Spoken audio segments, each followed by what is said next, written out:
Good morning again, guys. Siyempre pag nasa bahay, mga ligpitin muna. Ayan, oh. At dahil linggo,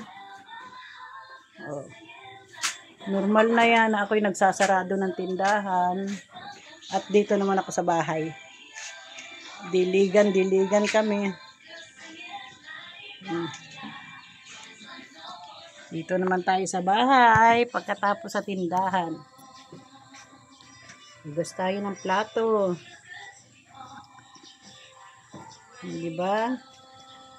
Kainit na, mainit na ang panahon. Diyos ko.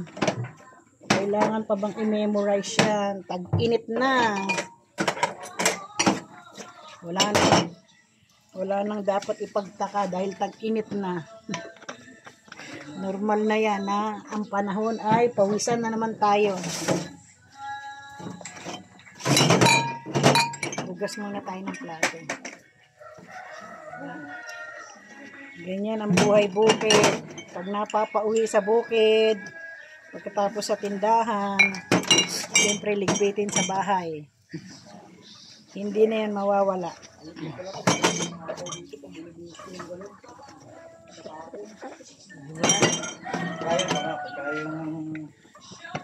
Akala ko yung nagbalon kayo dyan, pare.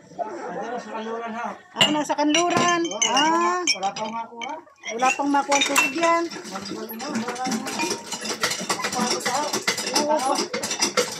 Kaya nga.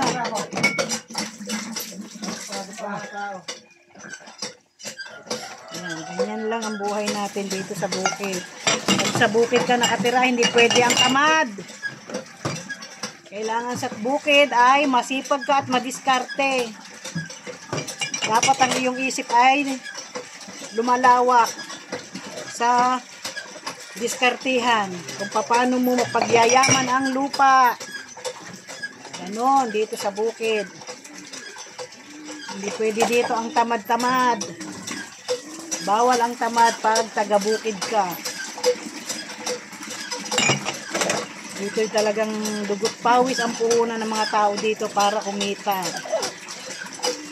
Karimot, kuha nga tayo ng ano, ng kawayan, tutusok sa atin natin Ganun dyan. dito sa bukid. Tutusok na. Diba? Diba? Bawal ang tamad pag taga-bukid ka. Yan sila. Palibasa, wala pang balon doon sa kanilang pakwanan.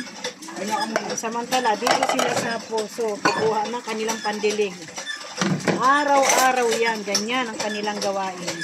Ako sa amin, parang bulit ka na maya-maya lang. Yan, ganyan dito.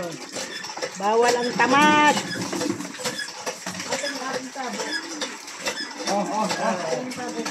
Abot niya pare ko. Thank you.